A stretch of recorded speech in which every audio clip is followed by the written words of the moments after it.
Color TV. Color TV machiegni pacho. Ma e odwa.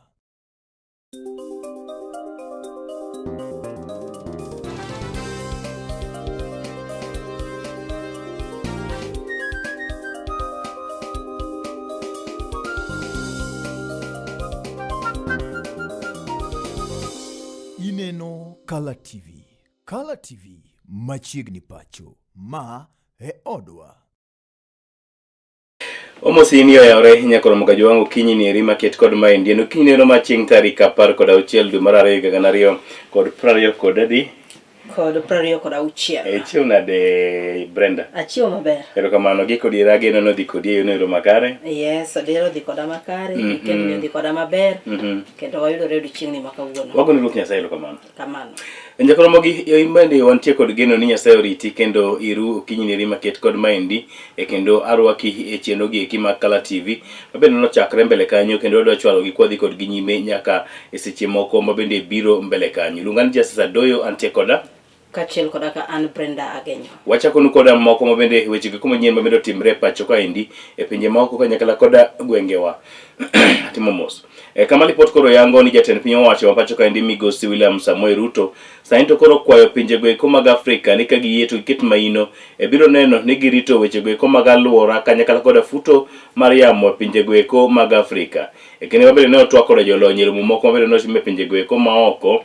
Migosi Ruto koro kwayo oganda kata jotelo mabende wuok e pinje mag Afrika ni ber ka giketo maino e tich maket kod mano ni eka pinje goeko mag Afrika nyalo biro yudo yuto goeko anyato weche goeko mag pur kanyakla koda weche goeko mamoko.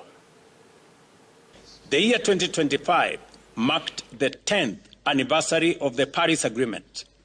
While the agreement established an important framework and direction, delivery has not yet produced equitable outcomes.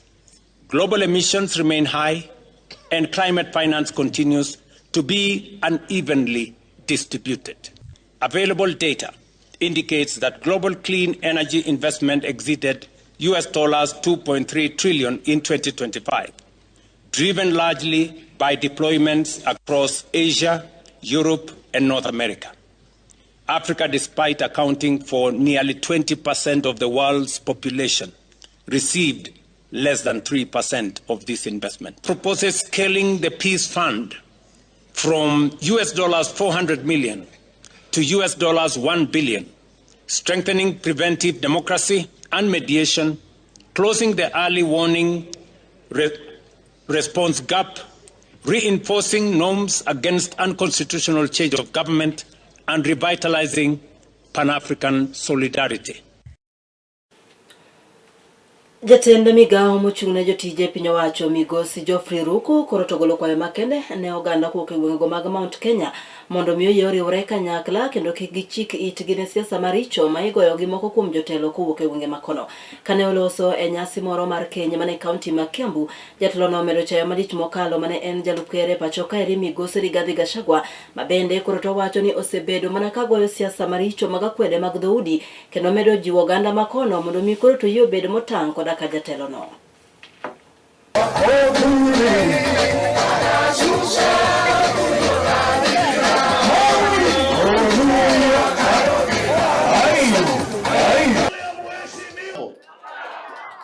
Niseme nisiseme, ni fire si fire, ni noma si noma. Unajua watu ya Kiambu munawekwa uoga na mtu moja ati ya kwamba ati mwikataa kwenda kona fulani ati hao wabunge wote wataenda nyumbani. Tulikuwa na huyo mtu pale mbele North. Hawa wabunge hawa, Mheshimiwa Muratha, Mheshimiwa Mwea, Mheshimiwa Mlembo, Mheshimiwa Mama Simba, wote walifika pale mbele North kuhakikisha kwamba Wamuthende atakuwa mbunge wa mbele North. Na huyo mtu na timu yake walifika na kierere mingi ati wakisema wanakuja kufunga hoteli ati ya Kasongo. Alifunga kweli? Alifunga.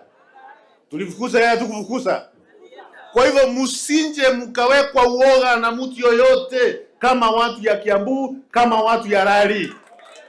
Musiwekwe uoga, musimame imara, mushikilie hii serikali, mushikilie Mheshimiwa William Ruto na serikali yake, na tunasema ni mbwekse. Tunasema ni tu tam. Na ndiyo maana Mheshimiwa Kaangara huyu amesimama imara na serikali amesimama imara kuhakikisha kwamba ni mbwekse si mbwekse. Ni tu tam si tu tam.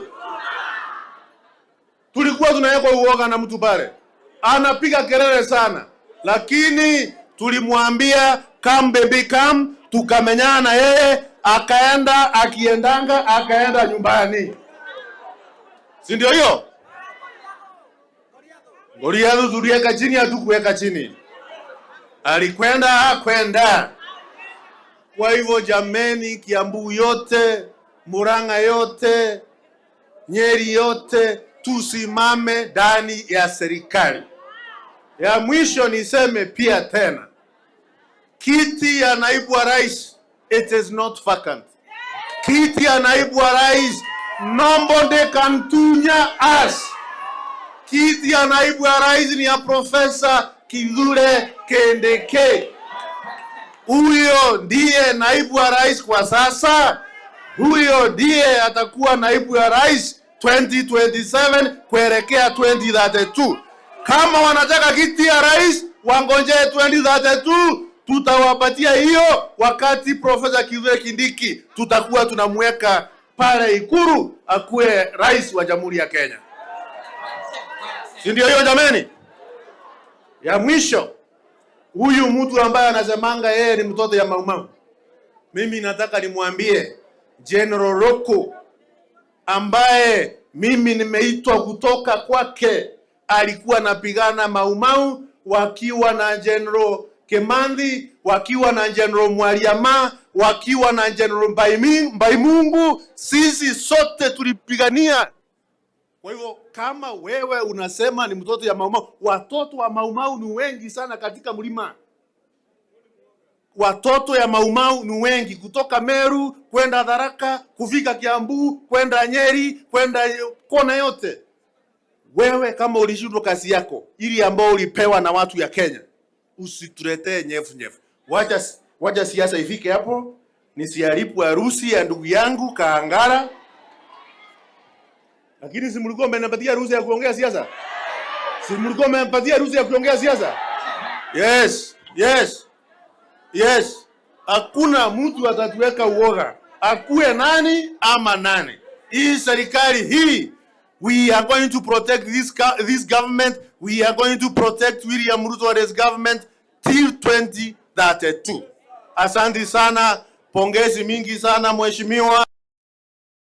Nyagono mugiko pogore koda lipode kata siasa go ikomo bede nigo koda migosi Ruku ekinde nyasi no ero mabede mar Kenya pacho kaendi wago ngwech nyake county no ero mano county ma Bungoma gwegwe koma gwebui kama waido ni jatend migao mochung'ne weche go eko mag teko stima pacho kaendi mano migosi James Opio Wandayi saento koro singo ne oganda bende wuok e gwenge makono ni piny owacho ni eri mar Kenya Kwanza brono ne otiyo ne oganda duto te gwenge ma pacho kaendi kanyakla koda oganda go eko bende wuok e gwenge ko mago magwebui.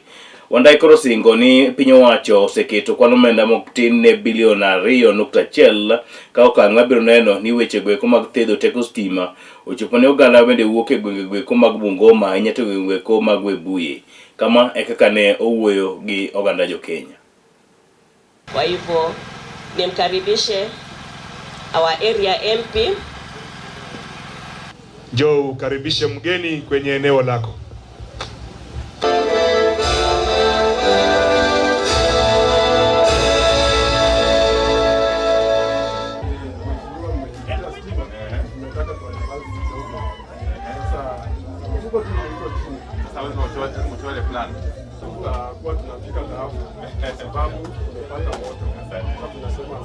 Tumekaribia.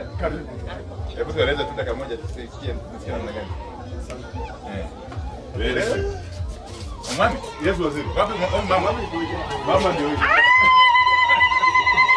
Ile ya nje, ya ile mbaya. Mshukuru kuja. Inaangalia gani? Ndio hiyo. Tuangalie huko, tuangalie huko. Yes. Mko sawa? Mko sawa. Yes. Saka. Piga na kamera mana? Au napiga mko? Unajua mimi sina shida. Poa sana. Sija hadumuni. Sasa niliulizwa. Mbona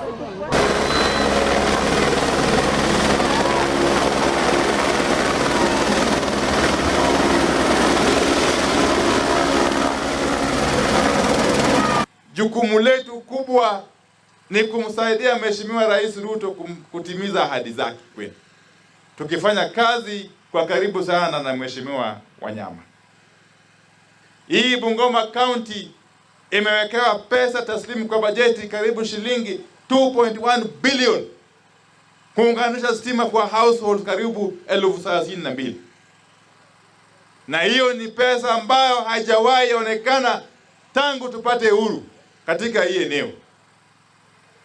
Na hiyo pesa inaonekana wakati huu kwa sababu Mheshimiwa Rais amekata kauli ya kwamba mambo ya maendeleo lazima ifikie kila mwananchi, kila sehemu, kila eneo. Na ametuamuru sisi kama mawaziri wake ya kwamba mambo ya maendeleo wakati tunayatekeleza, tuyatekeleze bila ubaguzi wala mapendeleo wowote.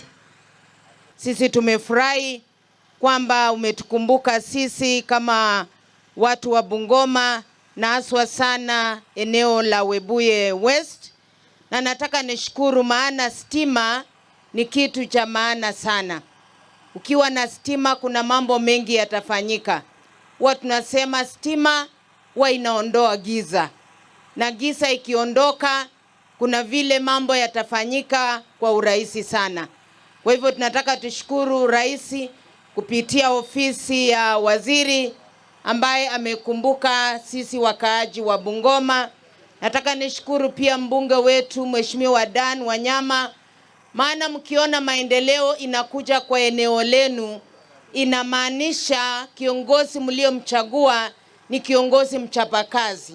Wakati ule mwingine stima ilikuwa ni ya watu matajiri peke yao, lakini rais ameona kwamba kwa sababu ya mtu wa chini pia ni mlipa ushuru, ni vyema pia naye apate stima ili waweze maisha yao iweze kubadilika.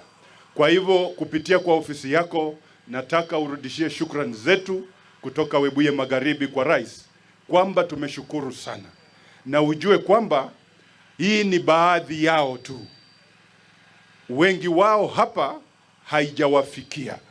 Kwa hivyo ukirudi ofisini, na already I've given my plan of areas that lack the power.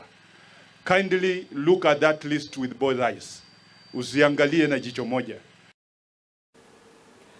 Ogai marduno buch siasa mar Wiper Migosi Kalonzo Musyoka bende koro to wuok oko tung' muswo koraka moko kuom jotelo mawuok e gwengego mag Ukambani ma wacho ni koro to siro jatend piny owacho Laktar William Ruto. Kane oloso odiochieng'no manyoro mane kaunti no ma Kitui, Migosi Kalonzo Musyoka koro to wacho ni oganda jo Kenya mathoth nyaka mago mawuok e pinje maoko sani koro to wero mana one term, ka bende omedo seyo malich mokalo Laktar William Ruto gi piny owacho mare mar Kenya Kwanza ma wacho ni pok okelo ber moro amora ne oganda e pacho kaeri. Jatelo no medo kwayo oganda kuwuok e gwenge makono mondo mi koro to bio ne ni okonyogi e golo oko e telo ker ma pacho ka Laktar William Ruto e kinde yiero e higa mar 2027. And we came to a point of election. There was no opposition. Mimi sikupingwa. So that is why, I think that is why they are only supporting me. Because there was no opponent. I was alone.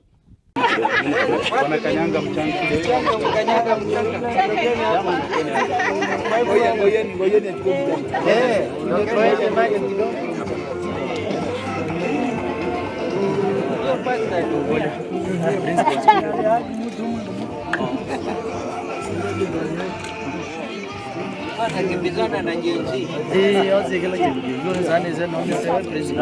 Cuso Girls Fraternity, a very, very emotional day. I want to say this is historic, and for us as a family,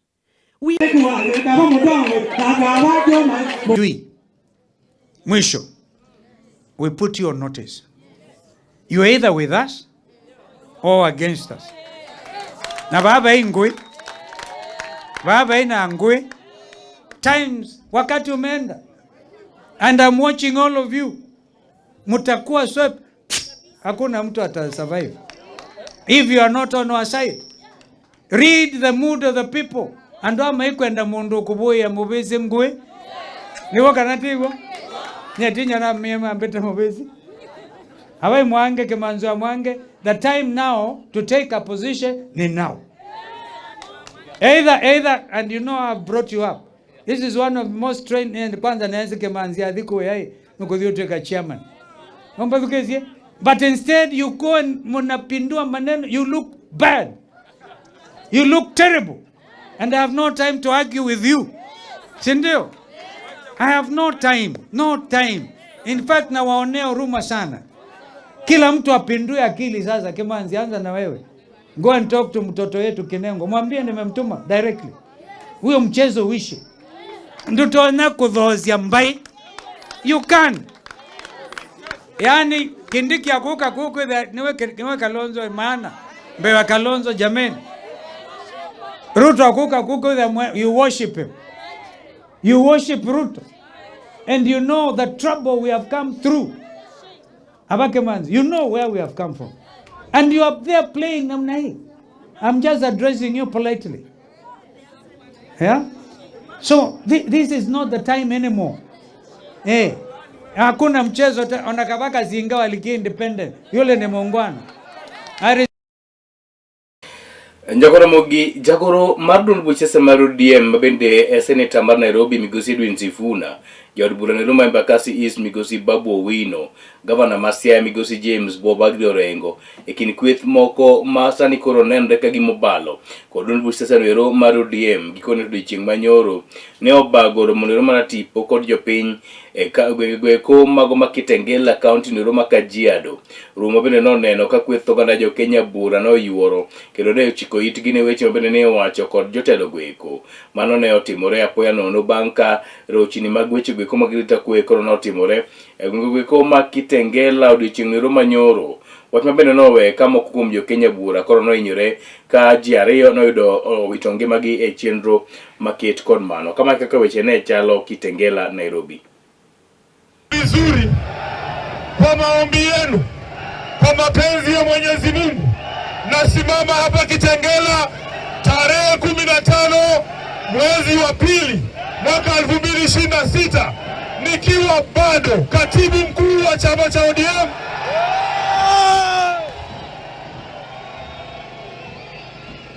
Seneta wa kaunti ya Nairobi na naibu kiranja wa walio wachache. Munanijua? Mimi ni nani? Asanteni sana, tumekuja hapa na viongozi wengi. Nataka nipewe list ya viongozi. Hapa walisema sisi ndio wachache, leo tutawahesabia wajue sisi ndio wengi, si ndio? Munamuona Babu Owino? Munamuona Babu Owino? Munamuona Eric Janganya hapo? Munamuona Caleb Hamisi? Munamuona Governor James Orengo? Munaona Godfrey Osotsi? Munamuona vizuri? Munaona Brian Weke? Tuko wengi sana, tafadhali nipewe list ya majina yote ili waweze kusalimia wananchi, si ndio? Walisema hatuwezi kuingia Kitengela. Nataka mseme wasikie hapa ni wapi?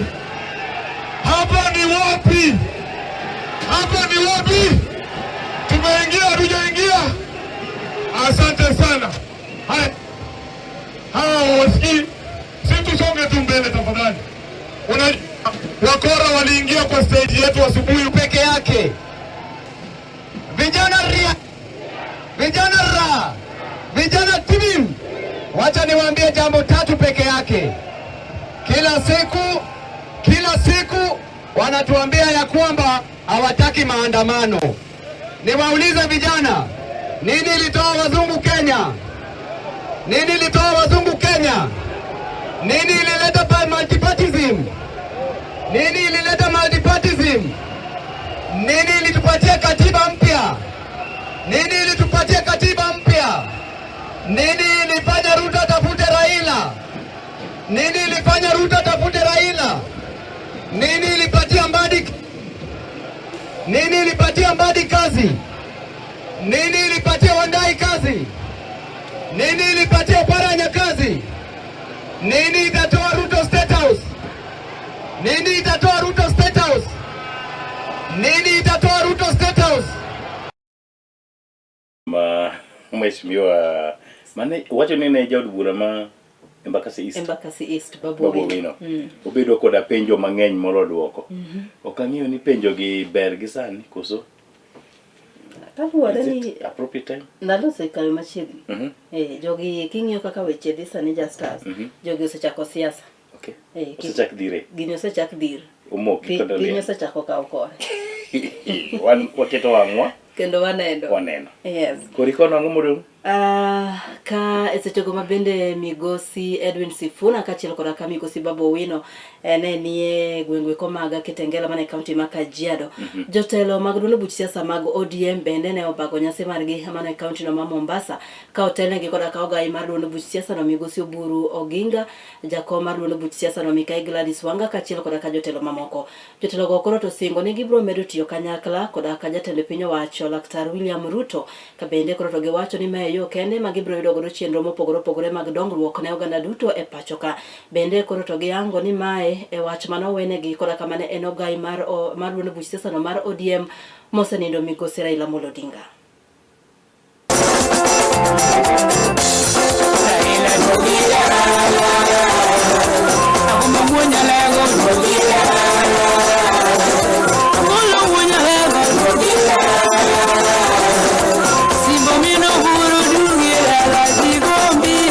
Asante sana Mombasa hoye! Wacha nione jeshi la baba hapa Mombasa. Asante sana. Mimi ni Gladys Wanga, mwenyekiti wa kitaifa ya chama kikubwa zaidi South of Sahara and North of River Limpopo.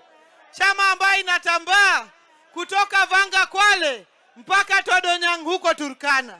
Na tumekuja hapa leo kwa sababu tangu tumwage baba hatujarudi kuzungumza pamoja na nyinyi na kuomboleza pamoja na nyinyi. Kwanza.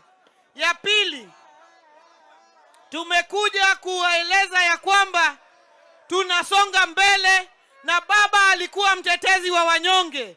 Baba alikuwa mtetezi ya kila mtu.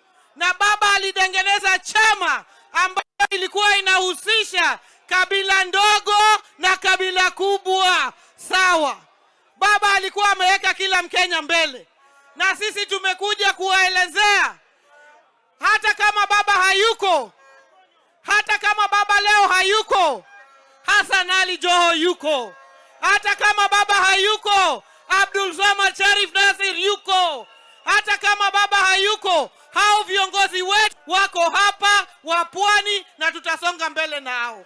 Kuna baadhi ya wengine hawakuanza kuasi chama cha ODM leo. Watu walianza kuasi chama cha ODM tangu wakati baba yuko hai. Kuna wengine wakaona ya kuwa akipatiwa kidole namna hii anataka kuingiza mkono.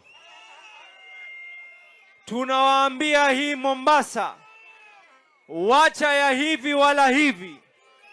ODM ni Mombasa na Mombasa ni ODM. ODM ni Pwani na Pwani ni ODM.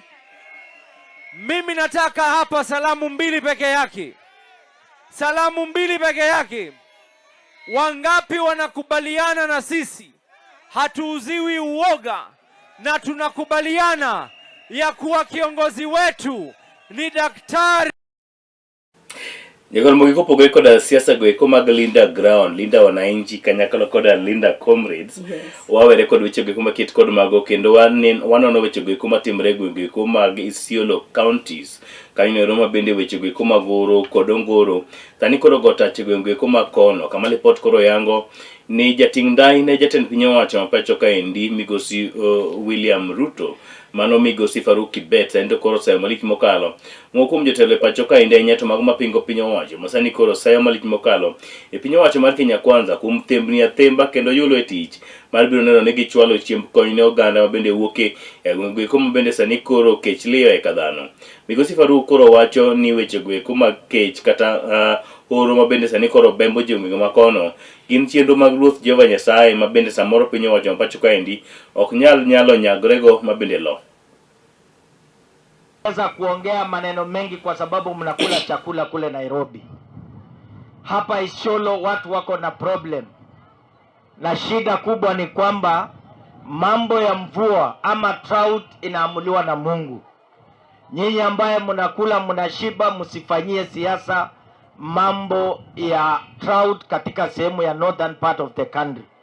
Kwa hivyo serikali isitishe mambo ya chakula. Mnaona mambo ya maji hapa ni ngumu sana. Kama serikali inafanya bidii ili wakaaji waishi kwa njia ambaye ni bora, sisi tunaambia watu wa upinzani ambaye hawana agenda, hawana umuhimu, kazi yao ni kuongea maneno ambaye haifai. Wanakula, wanakunywa. Sehemu nyingine ya Kenya haijawahi kupata maji for longest time. Hapa Isiolo nafikiri mambo ya maji ni ngumu sana. Ni kweli si kweli? Hawa watu wa upinzani kwa sababu hawana agenda wanakashifu lolote ambaye serikali inafanya kusaidia Wakenya. Hapa chakula inatakikana kwa wingi, mambo ya maji, na ningeomba kwa sababu wabunge wako hapa, tuhakikisha kwamba mambo ya kuchimba visima katika sehemu hii ipatiwe nafasi ya kwanza na ya mbele ili watu waweze kusaidia kwa mambo ya kupata maji na mambo ya chakula. Watu ya Isiolo ni sawa ama si sawa? Jambo ingine ni mambo ya elimu. Mambo ya kuchangia madarasa leo tumekuja na lazima itafaulu. Hao watu ya upinzani, mimi nilisikia mmoja ametoka Amerika, alikuwa ameenda kutafuta kidogo huko. So alifika hapo Nairobi jana, nasikia okoa Kenya. Hii Kenya inaokolewa kweli? Wangesema okoa Kalonzo, si ati okoa Kenya. Ama nyinyi mnaona namna gani? Kenya iko imara, haiwezi kuokolewa. Ni wewe Kalonzo ndio utaokolewa kwa sababu uko kwa shida. Kalonzo hako ama yuko anajiita United Opposition, hawana hata agenda, hawana kiongozi huko.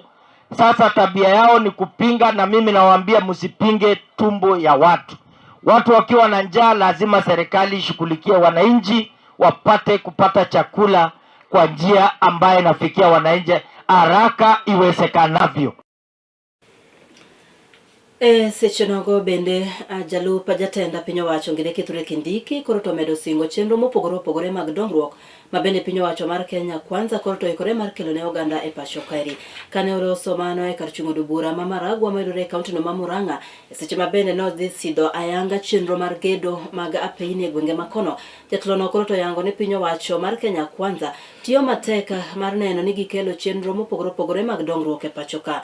Bende Ngire Kithure Kindiki omedo seyo moko kuom jotelo go manie kweth makwedo piny owacho ma owacho ni osemana wuok oko mar goyo siasa momondo. Gino mabende koro to wacho ni piny owacho mar Kenya Kwanza okoikore mar timo ka gin gibiro neno ni gikelo chenro mag dongruok ne oganda duto e pacho ka. Kuna time ya siasa, kuna time ya kazi, na ile kitu inasaidia kiongozi ni kazi na jasho yake, sio kelele ambaye amepiga. Nego kana tego. Tukifuatilia hii barabara ishi haraka, kuna mtu atakuwa na swali na sisi tena. Tukifuatilia ile mambo yote mmesema ifanyike, kuna mtu atakuwa na swali na sisi. Lakini tukiingiza siasa ya upuzi na upumbavu na kukorogana, sisi tutaumia, wananchi wataumia, na sisi viongozi hatutakuwa na jibu wakati wa kura ikifika. Mimi najua kwamba tutapanga siasa yetu vizuri, hakuna kitu itaharibika. tutajipanga tu namna hii mpaka tufike hapo. Ni fire si fire, ni noma si noma. Kwa hivyo kaa ukijua ya kwamba mtu mzuri ni mtu wa kuchunga kazi kwanza. Unachunga mambo ya kazi. Hapa unaona wa Maua amesukuma barabara kwa sababu anajua hii barabara ikikamilika atapata 3 term. Angetaka mambo ya fitina, angefanya fitina, ikifika 2027 next year hakuna jibu. So mimi nataka niseme, nataka tuendelee namna hiyo, na hii mambo mengine yote ya siasa, sisi ndio mafundi wa siasa, my friend. Nyakon mag kopogore koda weche gi ko market kod man wawuok e gwenge gweko mago ma Nairobi kod tung piny Kenya kod ne kod kocha.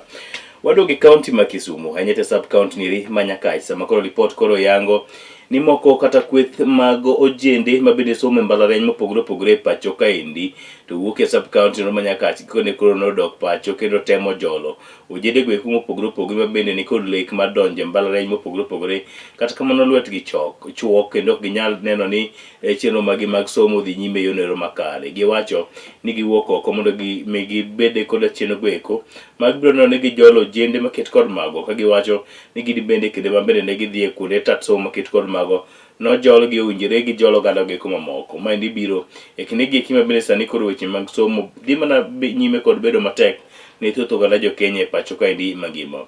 Jafwambo marwa e kaunti ma Kisumo Felix Ocheng ni kod ler mathoth.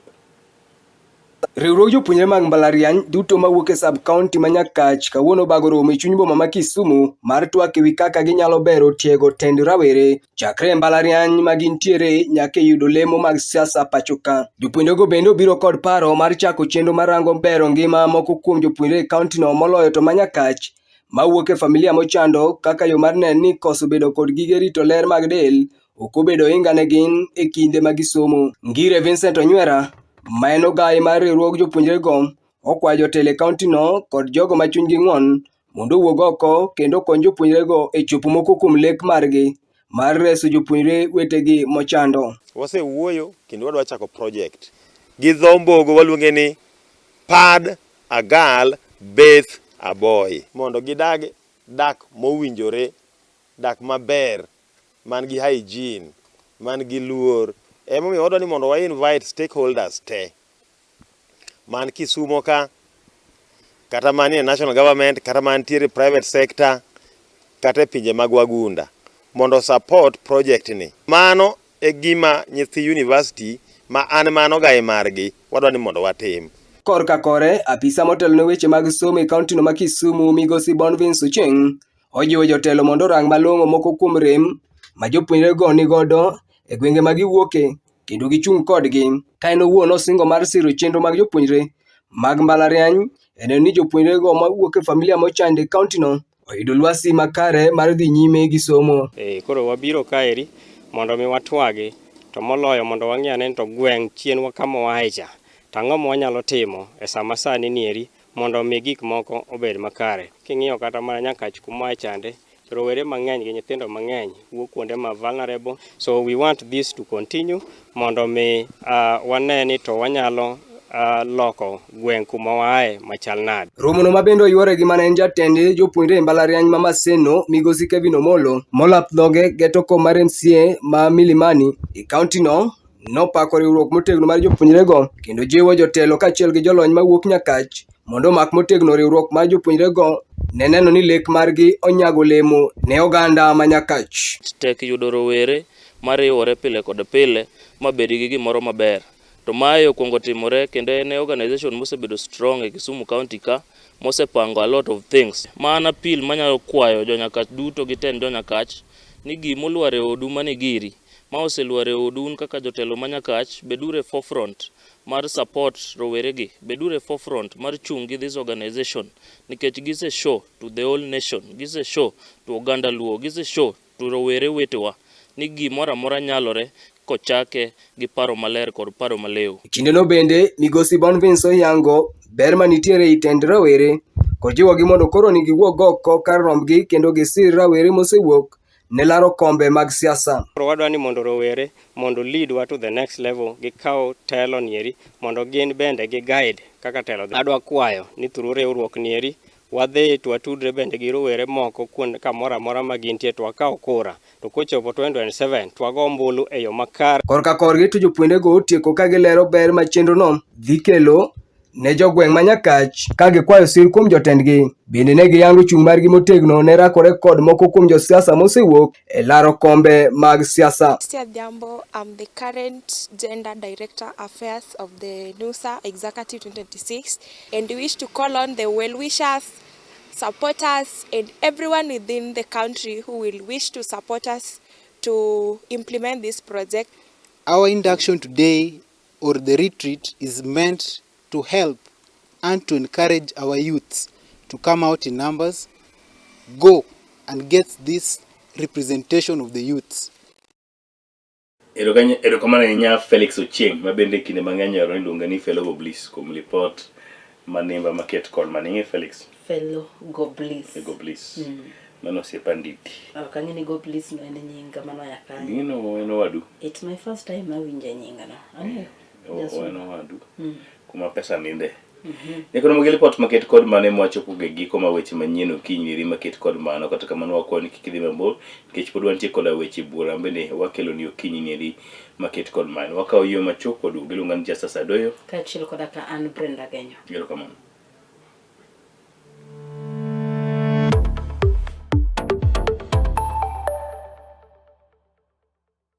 Get ready to elevate your business and any other commercials when you advertise with us. We are not just a channel. We are your gateway to the peak, for we give you the precision and desire to your commercials. Let us be your partner in success, broadcasting your message to thousands of our viewers. Contact Color TV today and let's make the magic together. It's enough to make a grown man cry, but not this man. Get back in there, Tia. Tok yudo thuolo mar ng'eyo mathoth kowuok kuom jopuonjewa e sikunde ka iduogo pacho, warwaki kod chenro mamit molosi mana ne in iwuon mar kweyo pachi kaka nyathi. Chenro mar bang' sikul chakore saa 10:30 mamidhiambo nyaka saa 11 mamidhiambo kama iyude sigana, wende manyasani kaachiel kod machon, kaachiel kod miel motimo cathedral ma bende mori kaka nyathi. Bang' school, chenro manigi mor lilo ne nyithindo duto. Color TV, machiegni pacho ma e odwa.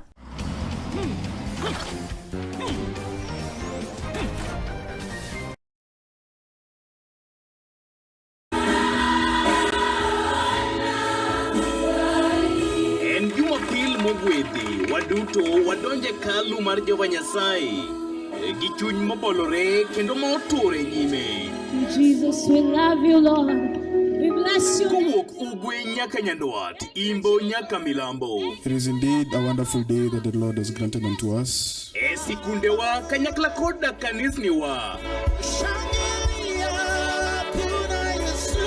We have an opportunity to receive the Lord Jesus. Yawuoyi gi nyiri wapake kanyakla. Thank you, Jesus. Thank you for your love. Tudri kodwa Jumapil ka Jumapil. Kochakore saa 4 wang'e, wapake kanyakla kendo wagwedhre kanyakla. Zaburi 122 ne amor kane giwachona wadhi e od wuora.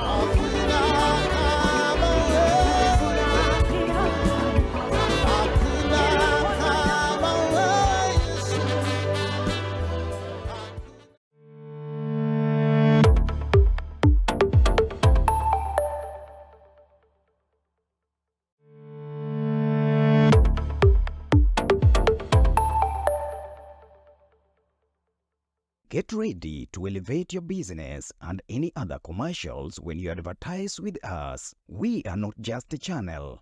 We are your gateway to the peak, for we give you the precision and desire to your commercials. Let us be your partner in success, broadcasting your message to thousands of our viewers. Contact Color TV today and let's make the magic together. It's enough to make a grown man cry, But not this man. Get back in there, Tia. Tok yudo thuolo mar ng'eyo mathoth kowuok kuom jopuonjewa e sikunde ka iduogo pacho, warwaki kod chenro mamit molosi mana ne in iwuon mar kweyo pachi kaka nyathi. Chenro mar bang' sikul chakore saa 10:30 mamidhiambo nyaka saa 11 mamidhiambo, kama iyude sigana, wende manyasani kaachiel kod machon, kaachiel kod miel motimo cathedral ma bende mori kaka nyathi. Bang' skul, chenro manigi mor lilo ne nyithindo duto. Kala TV, machiegni pacho ma e odwa.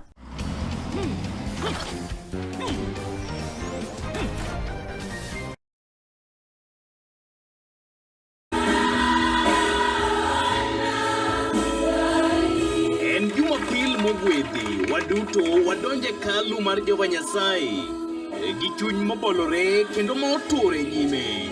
Jesus, we love you, Lord. We bless you. Kowuok ugwe nyaka nyandwat, imbo nyaka milambo. It is indeed a wonderful day that the Lord has granted unto us. E sikundewa kanyakla koda kanisniwa.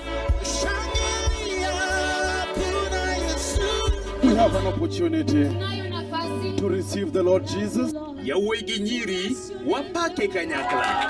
Thank you, Jesus. Thank you for your love, oh God. Tudri kodwa Jumapil ka Jumapil. Kochakore saa 4 wang'e, wapake kanyakla kendo wagwedhre kanyakla. Zaburi 122 ne amor kane giwachona, wadhi e od wuora.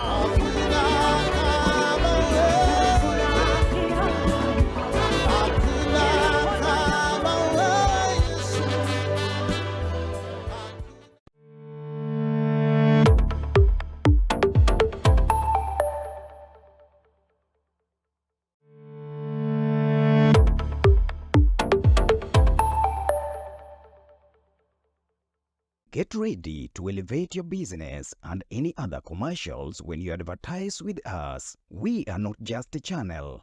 We are your gateway to the peak, for we give you the precision and desire to your commercials. Let us be your partner in success, broadcasting your message to thousands of our viewers. Contact Color TV today and let's make the magic together. It's enough to make a grown man cry, but not this man. Get back in there, Tia. Tok yudo thuolo mar ng'eyo mathoth kowuok kuom jopuonjewa e sikunde ka iduogo pacho, warwaki kod chenro mamit molosi mana ne in iwuon mar kweyo pachi kaka nyathi. Chenro mar bang' sikul chakore saa 10:30 mamidhiambo nyaka saa 11 mamidhiambo, kama iyude sigana, wende manyasani kaachiel kod machon, kaachiel kod miel motimo cathedral ma bende mori kaka nyathi. Bang' skul, chenro manigi mor lilo ne nyithindo duto. Kala TV, machiegni pacho ma e odwa.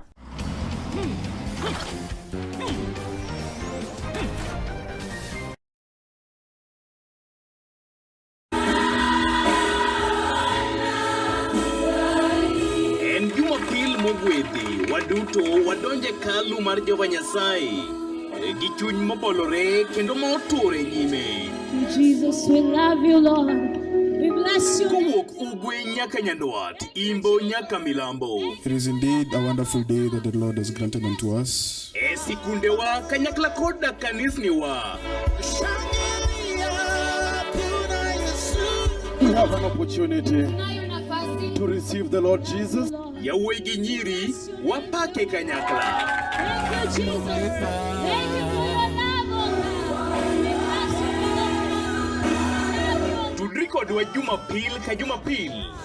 Kochakore saa 4 wang'e, wapake kanyakla kendo wagwedhre kanyakla. Zaburi 122 ne amor kane giwachona, wadhi e od wuora.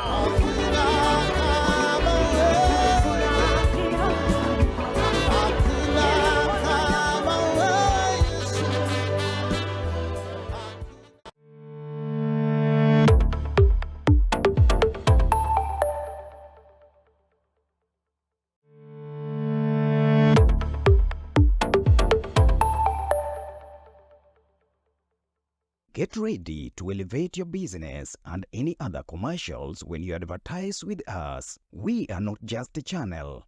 We are your gateway to the peak, for we give you the precision and desire to your commercials. Let us be your partner in success, broadcasting your message to thousands of our viewers.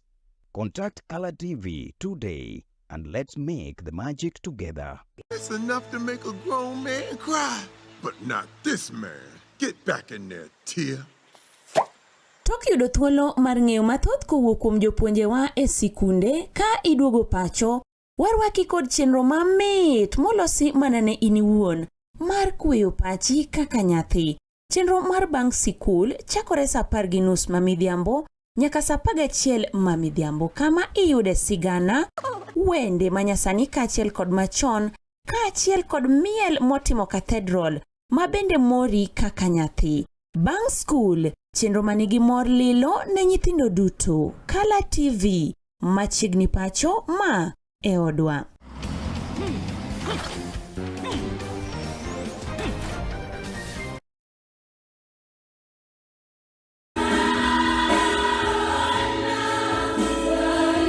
En Jumapil mogwedhi, waduto wadonje kalu mar Jehova Nyasaye gi chuny mobolore kendo motore nyime. Jesus, we love you, Lord. We bless you. Kowuok ugwe nyaka nyandwat, imbo nyaka milambo. It is indeed a wonderful day that the Lord has granted unto us. E sikundewa kanyakla koda kanisniwa.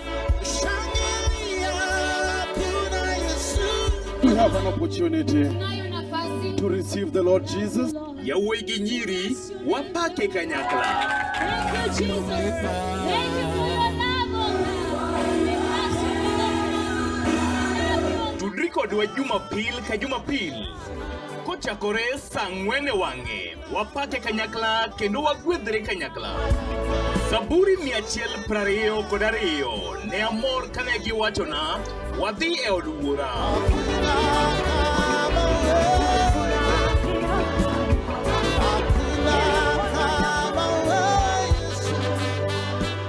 Get ready to elevate your business and any other commercials when you advertise with us. We are not just a channel.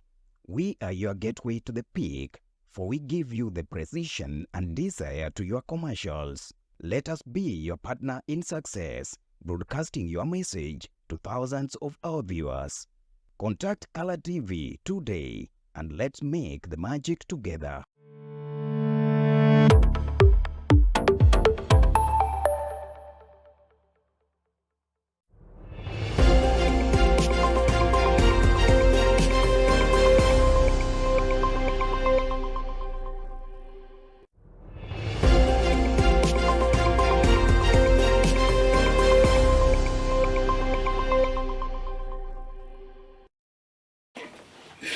Oyawre kendo nyakwaro mga joan kamano mondo mantie okinyi nieri maket kod mana. En okinyi ma mele. Okinyi mayom. Okinyi ma kawuono ka piny ber. Asubuhi mayom kabisa nyakwaro mga joan kamano mondo ma ichiewe wan kod geno ni ichiew maber. Ochiew katoru. Yes. Depending on gima notimore gotieno. Kama ni bedie samoro ni ichiew. Ng'ama ochiew en ng'ama nonindo moleko didek. Didek otieno achiel. Ichiew, yes. Ileko ni ng'ato lawi tiaora, iringo matek. Ni kalawo. Iringo to tiek yok move. Andi tiek ni saka leko leka ina goeko. Ni ng'ato lawi.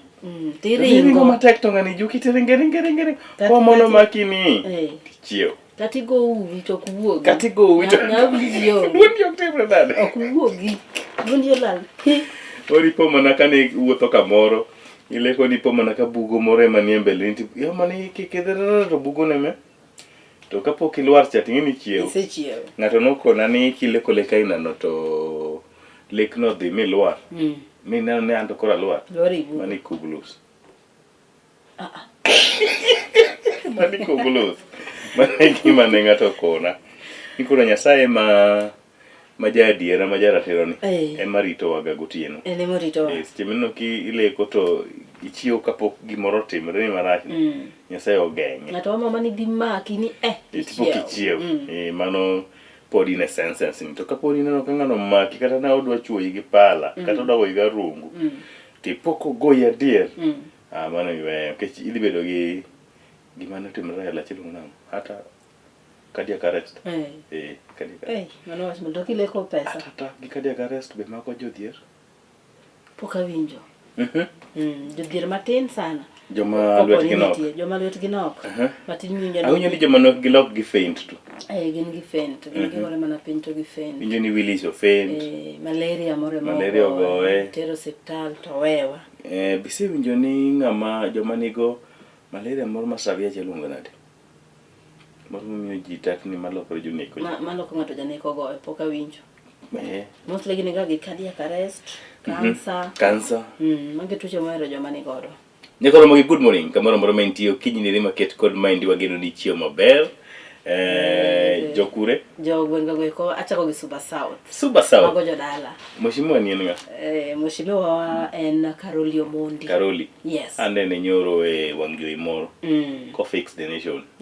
Uwe mawiele kawiya. Karoli odich sana. Karoli odich ogero piny. Super South. Good morning. Chieo nade? Gwengego mag Godolo, God Bura. Godolo, God Bura. Biro Magunga. Gwasi Nyandiwa, Magunga. Yosani ungo. Yosani ber. Kiang'o? Kisegi. Kisegi. Kitawa. Ayie ni Kitawa. Ilo kanyo ni Kiwa Island. Kiwa Island. Kiwa. Awinjo. A very small. Jodake. Oh, Jomatin. Gin gombolo. Kabisa. Anya bedo chief makuro. Atema hapa. Oganda be kuma bedo wuok e sub county ne Romarongo kamoro moro montiyo ya ore good morning. Rongo kama gambo. Rongo kama gambo. Mano gweng iluonga mpi makanye luongo ni Pola Buor. Pola Buor, ni Paul. Mheshimiwa Pola Buor. Mheshimiwa Pola Buor. Then almost na nyaka Otianga Wood Rongo. Mana winjo ni en ogai marowere. Marowere makono. Wegino ni Rongo chiwo maber mikoro mwajwang. Yes. Jotegre duto mag mbalariany marongo. Inyiso gi nang'o? Uchiew nade. Good morning. Uchiew nade. Good morning. Then waridre nyaka gwenge goeko mag Homa Bay County. Yes. Kamoting'o Homa Bay County chaduong'. Homa Bay County to duong'. Remember achuonyo te. Mano pod Homa Bay. Kada mana Suba South kumano yacha. Ne pod mana Homa Bay. Partly Homa Bay. Exactly. Oh, that's good. Nyaka Suba North. Suba North. Homa Bay. Town ma Homa Bay kaendi wamoso nyithindo duto mabende tiegre ka tiegruok no ero ma Tom Mboya. Yes. University. Uchiew nade. Wamoso uni good morning jo Tom Mboya. Jomodak e town kaka Sofia. Mlolongo tie Homa Bay. Makongeni Homa Bay kanyo. Wageno no chiemo maber. Then kiwuok kibiro Kisumu wachopo Lare. Jo Lare yaore mananas nitie koso osedok piny. Then wabiro mbele kanyo. Kanyo menyalo paro. Wago ng'wech wasewuok Homa Bay wabiro wasekalo Lare. Wabiro wachomo Nyakach. Kapok wadonjo Nyakach, tie gweng' moro ni Njeri. Stage moni ni Njeri. Njeri? Yes, Njeri. Then koa Njeri wadhi gweng' Geto Misifu. Adiedo. Jo Adiedo good morning kamoro moro montie. Then wantie gwengi Owili jasiasa. Kindu Bay Town. Kindu Kanyasoro. Ki Adiedo tichomo Kindu Bay Town. Kindu Asai. Then kiwuok Kindu idonjo Nyakwere. Nyakwere mbele kanyo waringo mos wadonjo koro Kisumu County. Nyaka sub county good morning. Sub county. Oyiwa, yago yiwa yaore uru yagi Dr. Matthew Chingo Willy. Yagi yagi Jonathan Okoth Opande. Yes. Yagi bwana Maranda recha kono nyingirwenya. Kuja. Mheshimiwa Kuja. Wamoso duto ni good morning jo Nyakach kamoro moro montie. Muro ni sub county, Nyakach sub county, Nyando sub county, Kisumu West, Kisumu East. Kisumu Central, Semi sub county. Yes. Wawe kanye. Unaka walungo gite. Walungo gite donge. Yes. Wamoso gini good morning times 1, good morning times 2, good morning times 3. Wamoso unyadidek. Yes. Siaka baba. Wenye unga adu. Good morning Josiah County. Alego Mur, Alego Pap Nyadiel. Kono ka inwe wakocha to wacho ni Joloka. To gimbe giluongo wakone ni Joloka. Lakini jomage magi ni Joloka. Ngechungi South Nyanza. Ndio South Nyanza.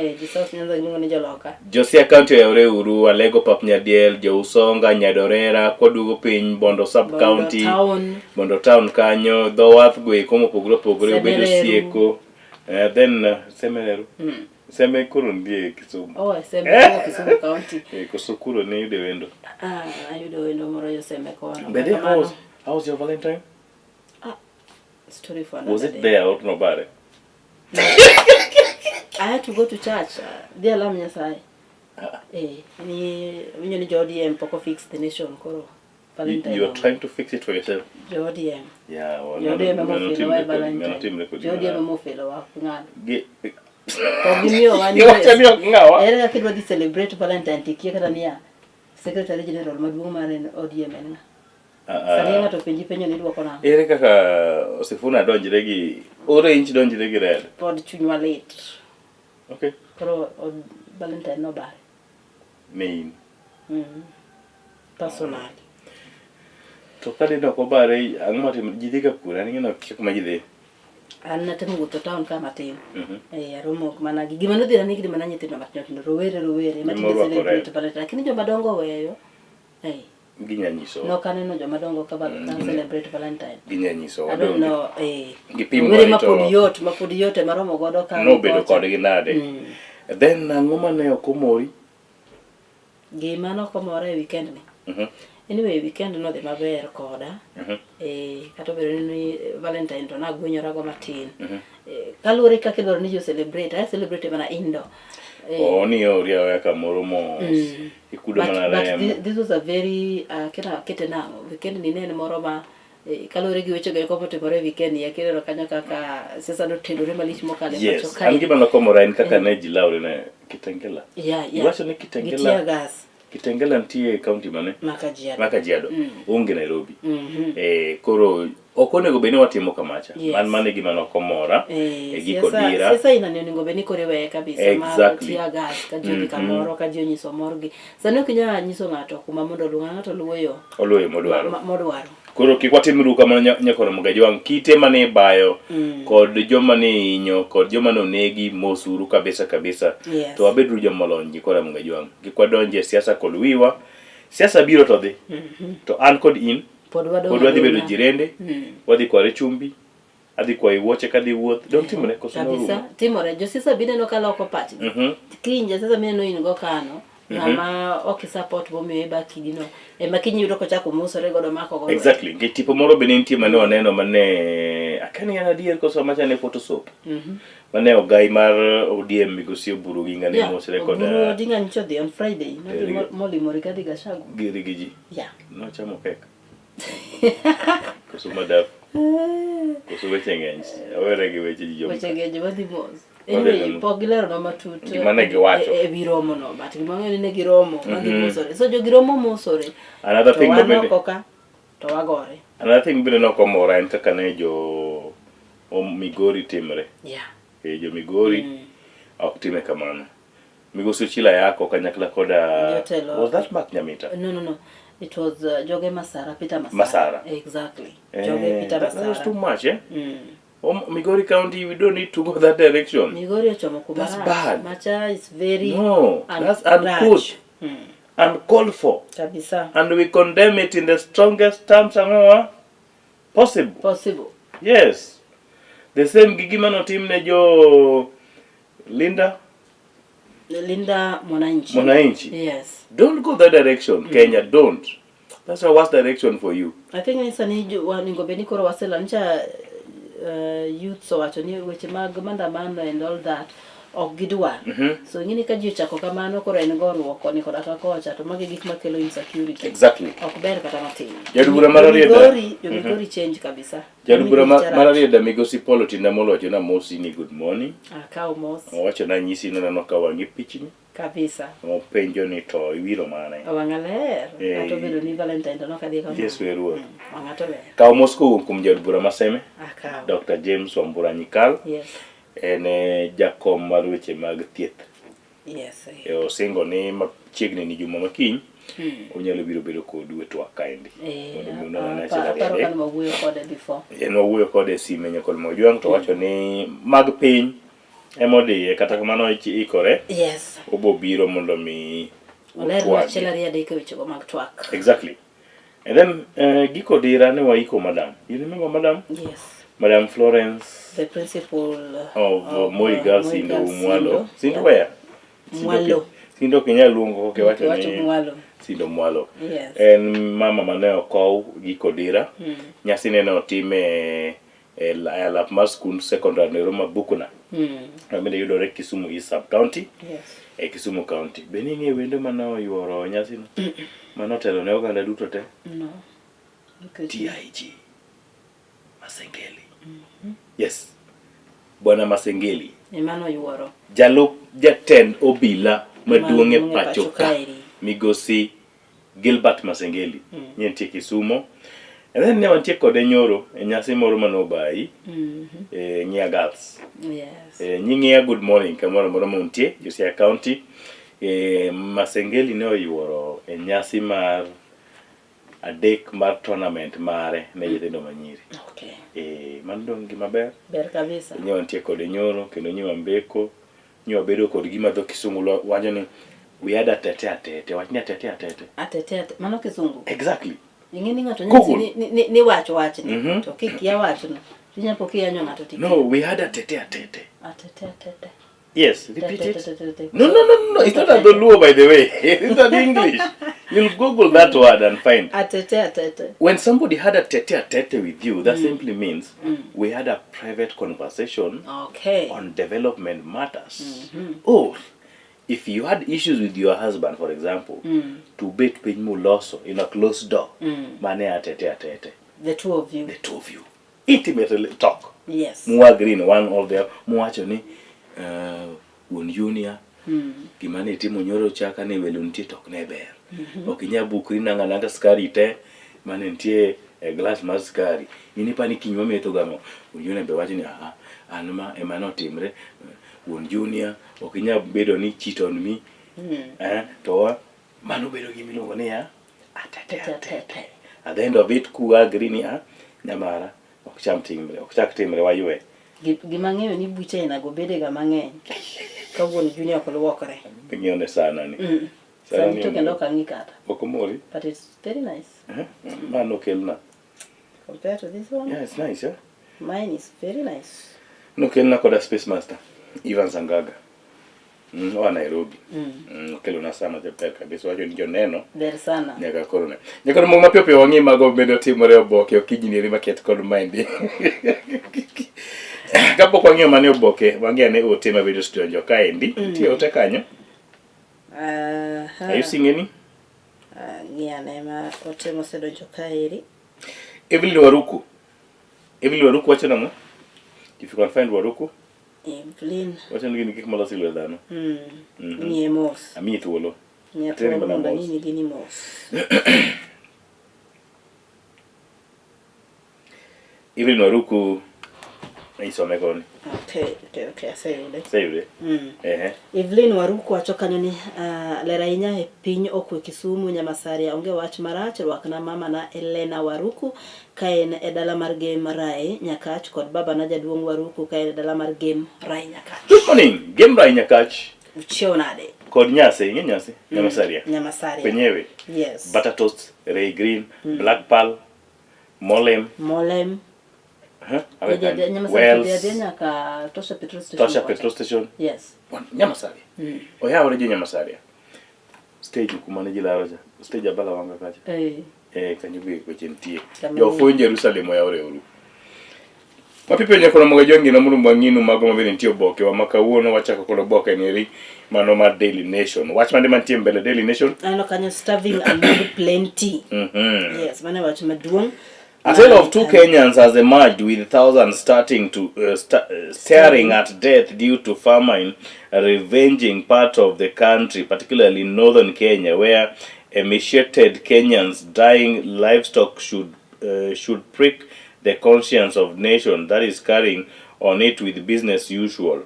Officials say an estimated 3.3 million people across 16 counties are facing starvation, yet in some other regions such as Mount Kenya and Eastern are glut in production of food rotting away on farm or being fed to livestock. English mama ko wanga kanye emaciated.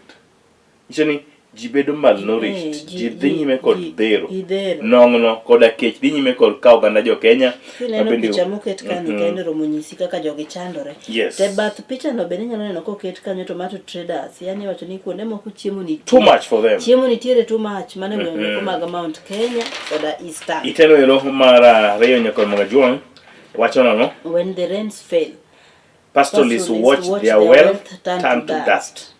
Isom report maket kod mano e ite mar ariyo nyakor Magajuang. En report wabendo lak nyaka ite mar adek. Nyalo ng'ite mar adek nyakor Magajuang. Report maket kod mano odhi nyaka ite mar ang'wen. Wacho nang'o? Daily what? Daily survival battle for angry Marsabit learners. Nyithindo koro ok nyal dhi school.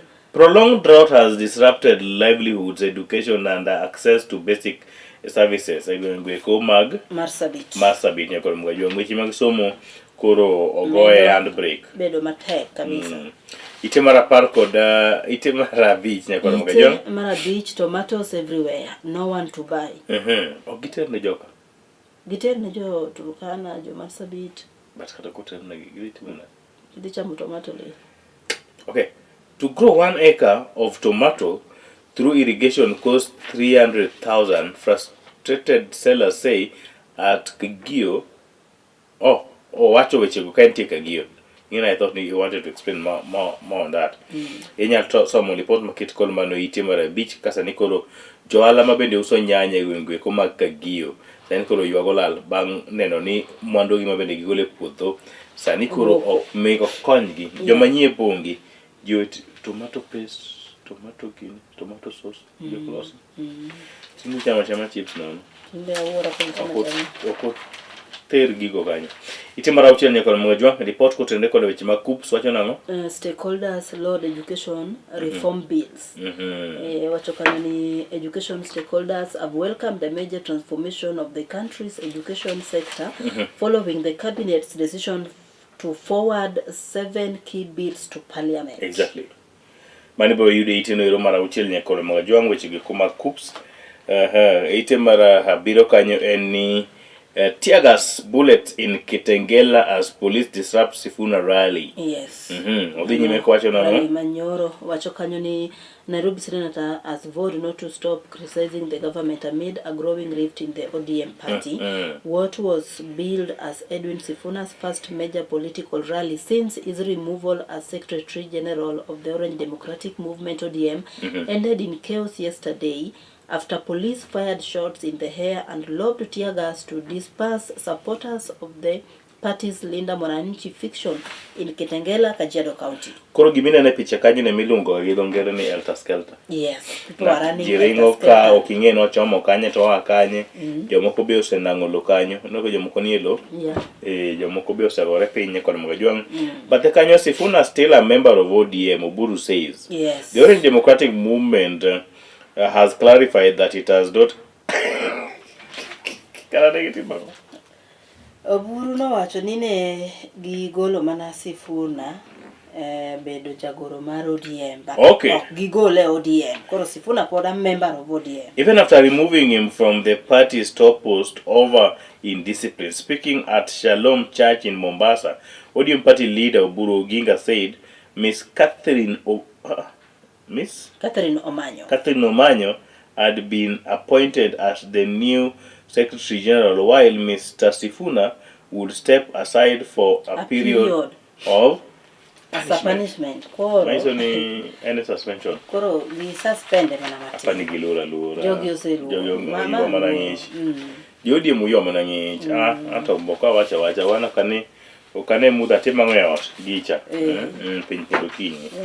Iteno ero mara aboro nyakor Magajuang gin weche tax paying, water, power and basic services. Ni kanyo ite mara aboro. I buy 20-liter jerrycan at 10 bob from vendors when water is available, but when it runs out I have to buy it at 40 per jerrycan for door-to-door deliverers.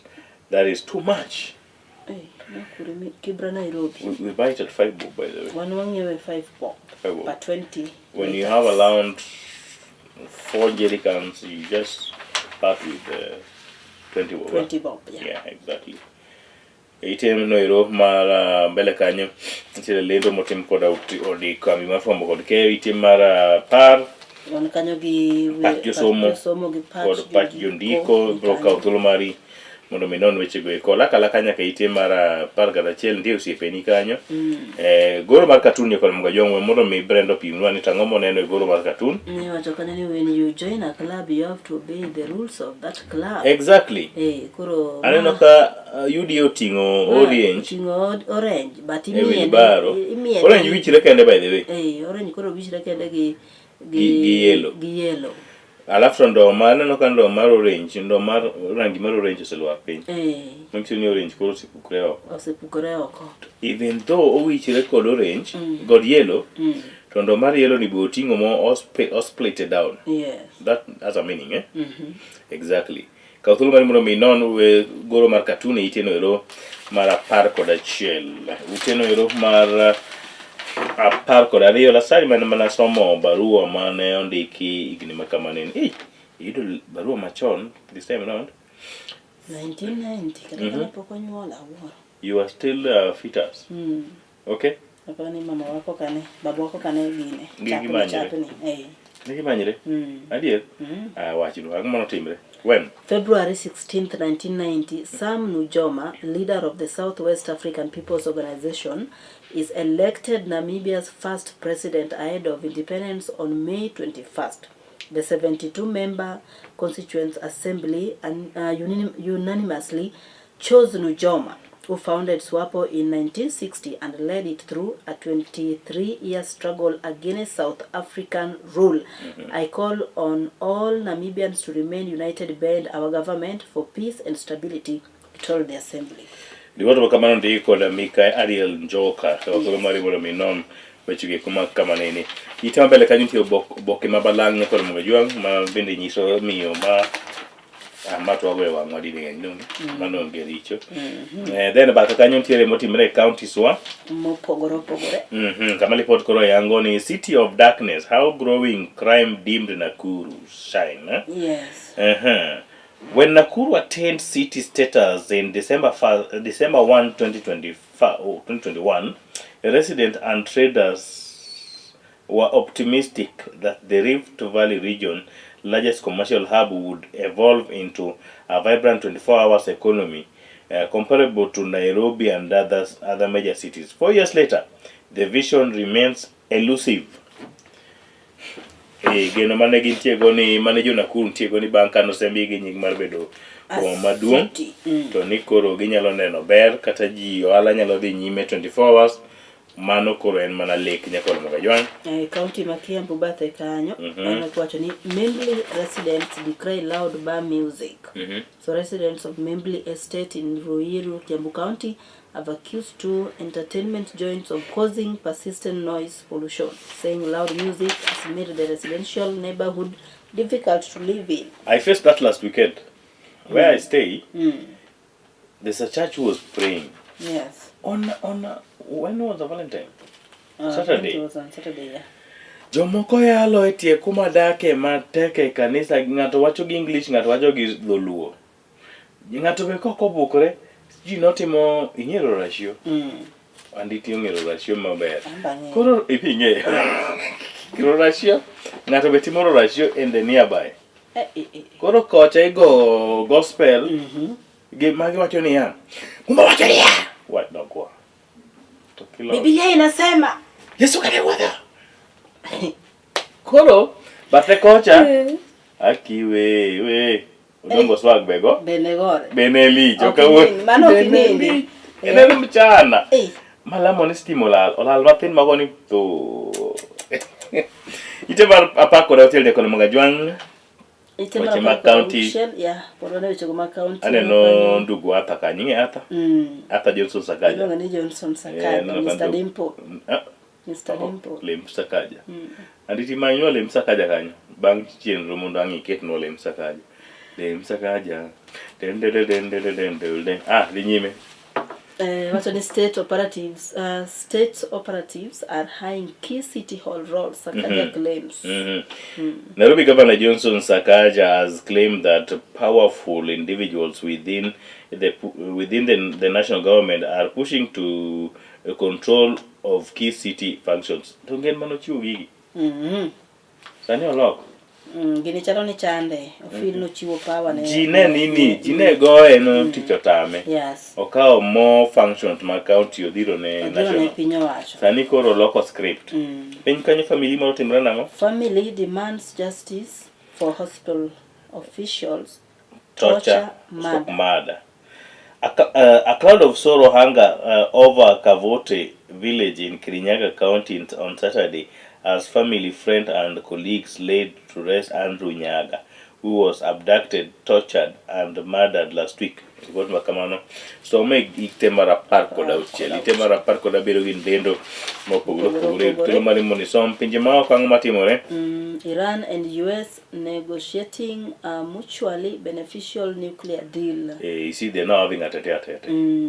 They are having a tete-a-tete. Israeli strike kills 11 in Gaza as Hamas claims massacre. Jo Israel o nego japar kod achiel e pinje kuma Gaza ka gweng mar Hamas to giywak ni nitie nek mar ji hunji mosetimre kanyo. Nek mar ji hunji anditi mana miluongo ni massacre. Massacre ok ni ng'ato. Ni ng'ato nyabukro chak ng'ato ni massacre diambo. Massacre otieno. Ite mara par koda kosuntie ma brief kanyo ite mara par koda di par koda chiko gin lendo gweko kata weche mag ohala. Turkana Oil Plan faces tight check over profit.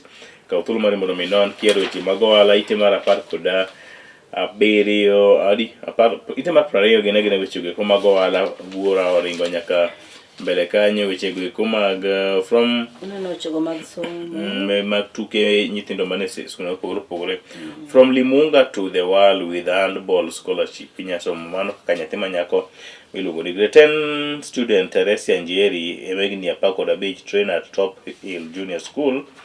She's an upcoming handball star. Suleneri anye tuke gweko mag opira mag lwedo. So mano ite no ero weche mag somo go laka nyaka mbele ntie penj kanyo. Mane ite man preo ni Swahili. Ni Kiswahili. Set 5. Onyesha namna mwandishi wa riwaya ya Nguu za Swahili asante Swahili ano tipo kanyo mar nyithind school mar Timbila Boys Secondary School in Taita Taveta kane gintie nyasi mopogore kanyo. Piny kanyo bentie tipo mag Mazeras Girls Memorial Secondary School in Mombasa. Yes. Ka tolo mari moro minon ite mar preko da birio agaja meli kod kwano ni kanyo. Ayo tolo mari moro mirangi lendo motim koda kemi pogoro chakre ite mar preko da boro lak nyaka ite mar preko da chiko ite kanyo mar pradek gin lendo go nyaka pradeko da chiel nyaka mga joan ite mar pradeko da rio gin lendo nyaka pradeko da dek ite mar pradeko da ng'wen gina lendo mag ohala matindo then ite mar pradeko da beach ya magoro lalgo ochakore ite mar pradeko da uchiel ka dhi nyaka pradeko da birio kata ntie machiegni asa mburu njogi awuoro bandolo guna moro ni ka eda kanena awuoro Oh, that's a funeral announcement, Oh. Yalamog on Friday. The funeral category leaves Yalamog on Friday 20th for church service at I know Yamnini. Just opposite Sia County. Just opposite in May School Yala. Kanyo anditi bro nyisa ka kata na nimachigni onyabagi. Nyamnini anditi. Nyamnini. Senior producer Elizabeth Orago. Ite baro pradeko na kora mga joang gino chuge ko mag tu kana no tipo kanyo mag jotelo mopogore. Kipiegon runs third faster time in Monaco. Inyasomo weche mag tuke ite mar wach moro mako bala wanga kanyo. Banene wach mineno. Wasom ko swawe. Ungis jokanya. Wasom ne gesom. Tasome kaka ondike ni Kosaum. Condom crisis. It's 2026 Winter Olympic Games on Valentine's Day. Hallelujah. Leech. Leech kigali. Okay, so much. For one. Athletes at the Milano Cortina Games seems to have embraced Valentine's Week with their trademark Olympic intensity, racing through their free condom supply to leave dispense empty before the big day. Wachuni wawegi kanyo. Weche mangara boyo ngago nyabelo matek. Ibro miyo my super producer anditi wacho ni sina chills. Kabisa. Mimi nasema venye iko. Itebara mugi kanyo gina weche koma tuke nyakol mogajwang gelaka la kanya kambele kanyo bintimo mako wangi. Kanyo Kenya praised for staging a flawless world tournament. Staging. English benigo beni ngato kandi go to choose English. Ngigi must stage. I don't know. When somebody has said you've staged something, it means it's fake. It's not yours. Not real. It's according to me. Okay, fine. Kikwata nje juma kutuganya nyakolo mwanjo. Mano wema chofwa giko Nonro mar Oboke nyato bade niri mano ma Daily Nation wa modho bimachoko waduogo tuang'iyo mago motimre e Standard Okinyi rima kawuono. Ilonga nje sasa doya wood seme. Kachiel kod an Brenda Genyo anyasuba nyala. Nyaki nyagi mbadi. Nyargi mbadi. Correct. Nyargi nyam. Nyang nyedibo. Omoth pi koduogo.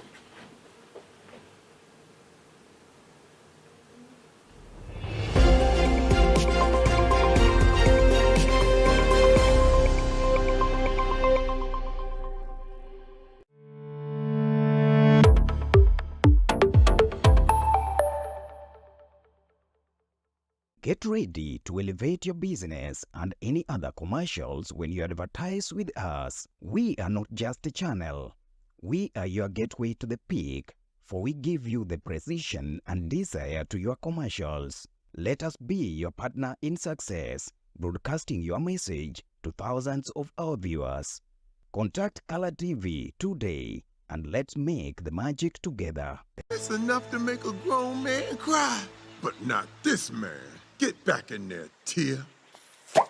Tok yudo thuolo mar ng'eyo mathoth kowuok kuom jopuonjewa e sikunde ka iduogo pacho, warwaki kod chenro mamit molosi mana ne in iwuon mar kweyo pachi kaka nyathi.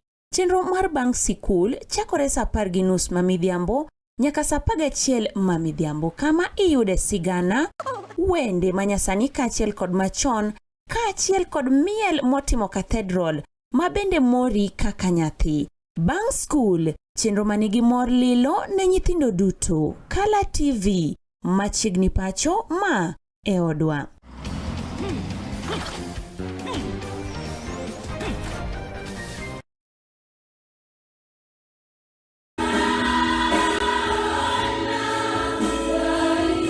En Jumapil mogwedhi, waduto wadonje kalu mar Jehova Nyasaye gi chuny mobolore kendo ma otore nyime. Jesus, we love you, Lord. We bless you. Kowuok ugwe nyaka nyandwat, imbo nyaka milambo. It is indeed a wonderful day that the Lord has granted unto us. E sikundewa kanyakla koda kanisniwa. We have an opportunity to receive the Lord Jesus. Yawuoyi gi nyiri wapake kanyakla. Thank you, Jesus. Thank you for your love, Tudri kodwa Jumapil ka Jumapil. Kochakore saa 4 wang'e, wapake kanyakla kendo wagwedhre kanyakla. Zaburi 122 ne amor kane giwachona, wadhi e od wuora.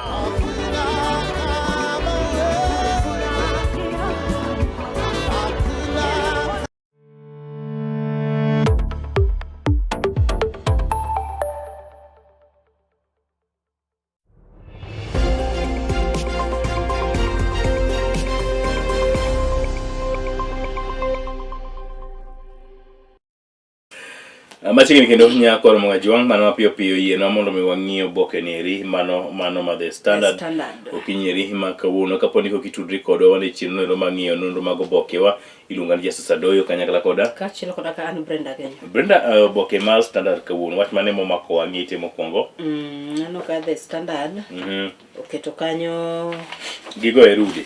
Gigo e rude koni kod kocha. Yes. Page mokwongo wacho ni Sifuna Rose.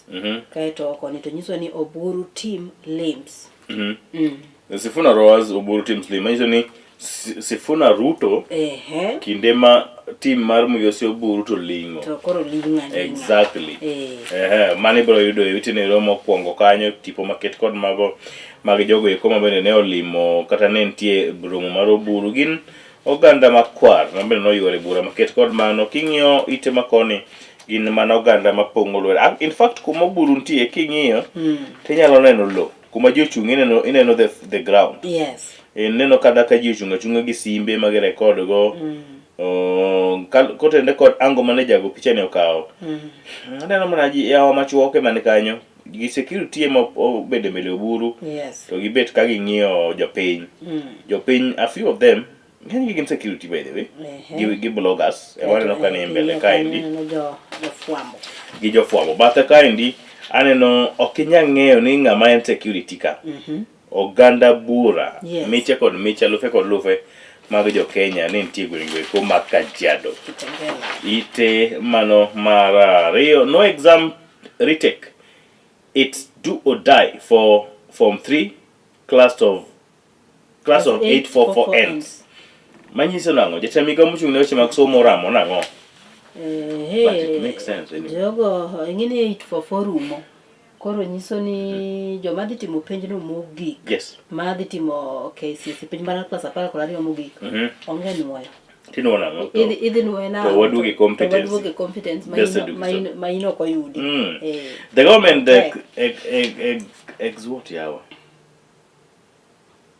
The government exerting pressure on parents, teachers, and to ensure that current Form 3 learners transition to tertiary institution. The final cohort to sit next year's Kenya Certificate of Secondary Education (KCSE) under the ending 844 system will have no fallback. We have no fallback, as there will be no possibility to resit the exam. So mano itenuero mar ariyo. Bathe kanyo Trans Nzoia ang'o matimore? Trans Nzoia mano kanyo ka Mau veterans Faith Heroes. To Faith Heroes. So mano itenuero mar ariyo. Piny kanyo healthcare gets boost from Safaricom County Masiaya. Trans Nzoia kendo arrest defiant governors. Exactly. Arrest defiant governors. Arrest defiant governors. So nyaka weche go eko mag KJSEA ite mapiny kanyo Nyamira ang'o matimore? Wacho kanyo ni KJSEA candidate who missed result admitted to senior school. Obedo admitted to onge result. Mano Kenya. You don't know Kenya? We were tech kamano. Itama adek nyakoro magajang woman with the 30-year land battle. A woman wins 30-year land battle. But dies before estate. Nyuala. Ole. Anyuala na Kenya hiyo. Nyuala amefanya. Ite mara piny kanyo tiere Chief Kadhi Hassan forms Moon's sighting team of Muslim gear up for Ramadan. Ite mara ngwenye kolo mgajuang en weche go mag siasa. ODM wacho nang'o? ODM in turmoil. Sifuna and Oburu comes clash over the party's future. Exactly. Mani bro somo ite mara ngwen nyakolo mgajuang mapiyo piyo. Wandayo wacho nang'o piny kanyo? Calls for ODM unity, warns descendants amid UDA talks. Yes, we bro somo weche mago mag Wandayo ite mara ngwen. Ite mara bich. Wacho kanyo ni Oburu owacho ni CS Joho will lead ODM talks with Ruto. Emano bentite mara bich kanyo bathe kanyo ni police condemned for tear gassing peaceful rally. Kuma Kitengela som report market call mano. Ite mara di ite noero mara uchele kol mgajuang. Treasury says country's debt is sustainable with a high distress risk. Ano tipo kanyo mar cabinet secretary mano Migosi John Mbadi. Some report market call manita chiel noero 7 arrested as police bust fake fertilizer racket in North Rift. Some it able somo. Ite mara birio. Our mischievous litigants frustrate courts. The backlog of cases in court has been blamed of mischievous litigants abusing judicial processes by disobeying order and filing frivolous case to unfair advantage. Judicial documents show. Ji oganda jo Kenya man kod lwetgi ok dhi e doho kodonjnegi. Kochigni gidhi e doho to gilewo. Gisomo na lwetgi ofuko. Gineno kaka gitimo. Itimo raboro. Ni our divisions in Mulembe Nation are costing the region its political clout. So miteno Romara Aburano tipo Kanyama National Assembly Speaker Migosi Moses Otangula and Prime Cabinet Secretary Migosi Musalia Mudavadi. Ite Marochiko. Wachokani Natembea rises as a defection rock Trans Nzoia politics ahead of polls. Ano tipo Kanyama Governor Natembea. The Trans Nzoia Governor George Natembea political prominence is rising and it increasingly regarded a standout politician and supremo among leaders in Western Kenya. But the Kenya and the police to Gachagua record statement of a church attack. Poko record ga? Okay. Pen Kenya? MCS protest tree felling for Rironi Mau Expressway. Yes. Manona Kuru. Osebe kingado yen. Ao yae. Ewe kuma Rironi. Iche marapar. Non Kanyogi leadership race. Cracks deepen as Rift leaders battle for kingpin role. Ibosomo ite market kono weche mag somo guma Nyeri. Twin sisters excel in KJSA but stay home over fee. Magibro somo weche mag somo. Ite marapar kod achiel gin paro mopogola gola kanyo kod Mgajwang. Ite marapar kod ariyo paro godhi nyime aneno kanyo cartoon. Ite mara apar kod ariyo aneno kanyo mano james Orengo. Orengo 1990s young tax kan young tax tera no tipo mar ngao mano tipo mar machalo Babu Wino Babu Babu Wino koso nyiso ni spirit mar ngani ochir kumbabu exactly gima neno ka. So it was 1990s mane Orengo nen young tax nalogo Orengo ne young and 2026 spirit revived in Babu Wino so mlipot market code maniti mara par kod ariyo. Ite marapar kod adek and penjo mpenji, should private schools be abolished in Kenya? No. What do you mean? No way. What a question. No. For the day. Like seriously. Like seriously, what are you asking us? We proceed on. Gin weche go kuma pinje ma oko lake ite no ero marapar kod ang'wen paro mopogore olak nyaka ite no ero marapar kod abich nyaka no Mgajwang kokuno mari mondo mi non. County Swan tipo kanyo mar Kakamega Governor Fenidas Baraza. Governors reject 420 billion as equitable share, demand more. Exactly. So report market called Baringo. County Mabaringo, children with special needs get special Valentine's Day treat. Oh, that's so cute of them. Itema mbele kanya nena which go from Ngima, Kautulu Marimodo mi non report market called Mano Laka kodi mane andila. Nyaka mbele kanyo kwa mwanyo aneno kanyo weche mangima ndene nyime kanyo nyaka mbele kanyo itudo mari inyalo somo stop GBV wawere kod lweny mag do udi dhe nyime nyaka mbele kanyo ite mara di kanyo olak yes laka nyaka mbele kanyo ite mara par kod chiko wandicho magwala business mode adhia nyaka wachopite mar 20 kod ariyo motime lendo mag kambi mopogore lendo ite mar 20 kod adek agaja meli kod kwano diere kanyo ithulo mari mondo mi ng'i weche go eko 20 kod ang'wen 20 kod abich gin lendo mopogore magwel ni matindo yes nyalo neno kaka 20 nyaka 28 I didn't know kachopo ite mar gin gi jama bora achiel yes Alexander Roth Nechesha should be laid to rest on Tuesday 17th. Today? No, tomorrow. Where? Tuesday 17th. Dwe mara uche 2026. Jomoko nego. Look, Kakamega, not far from us. And she died on 2nd February 2026. But she will be laid to rest on Tuesday, 17th June 2026. Where is she? I'm also wondering. Well, okay, fine. Kama maybe ako pinje maoko.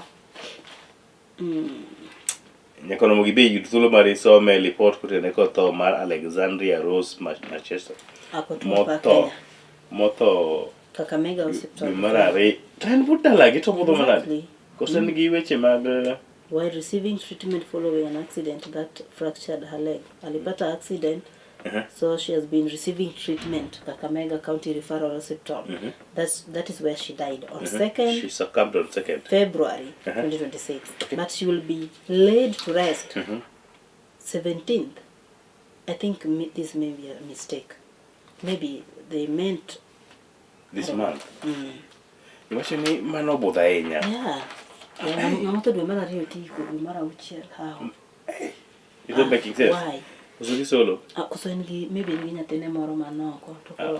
Sani pinyo non ginya lungo wote mona gi live streaming. Moko nyalo chungo. Not unless there's a court proceeding, but do watch no kanyo. Anyway, wawe do ya jo mantie mi jo moko wada. Wadhi itema prayer kodo chiko jo kon mugajwang en kanyo weche go mak tuke. Kenya Shujaa impressed big Nyayo crowds but finished third. Good. Shujaa go gin magi. Shujaa celebrated their third position of the first leg of the HSBC. Magi jo adula sana nena. So mano iteno ero mar prayer kodo chiko. Calum Nyanchama wins Milton Sigona Ladies Open title. Bosomo mano piny kanyo. Itemar predict gin weche tuke goiko. Smiles fade away as national school game giants go into hibernation. Manyiso ni ya mon koro dhi nyime kinde ma skunde madongo donge pacho kaendi tekre gi lal. Yes. Skunde mosebedo ka win. Maseno. Sleeping Giants dominated schools. Yes. Near Girls, Virginia Mora left and Grace Akinyi of Tigoi Girls last year national Term 1 Games champion. Sleeping Giants, yes, that dominated school games. They dominated school games, but sometimes they are sleeping giants. Kakamega High School football and rugby 15. Kapenguria High School football. Kamukunji football, Maseno School basketball, rugby 15s, hockey 7s, Kisumu Boys hockey. St. Austin's Academy basketball, St. Patrick's E10 volleyball hockey, Friends School Kamusenga hockey, Paul Boyd volleyball, St. Mary's School rugby 15, Nile Road handball, Musingu handball, category Majumanyiri, Lugulu Girls volleyball, Shimba Hills basketball and netball, Kerugoya Girls hockey, Sinyolo Girls hockey, Weyeta football, Maina Wanjingi football, Sacred Heart Mukumu volleyball and netball, Kamukunji netball, St. Cecilia Masiho hockey. Kunde go kutem mabere wicheko mag tuke mane gisebedo ka gitime maber. Exactly. Nyakono mogimano madichopo nonro mar Oboke kinyiri market kon maendi kalure kod sa Nyasaye konyalo niwa tudre chiendo no katiel nonro mar adek iluonga ni Justice Adoyo ka chiel kodaka an Brenda Agenyo. Waka oyo machoka.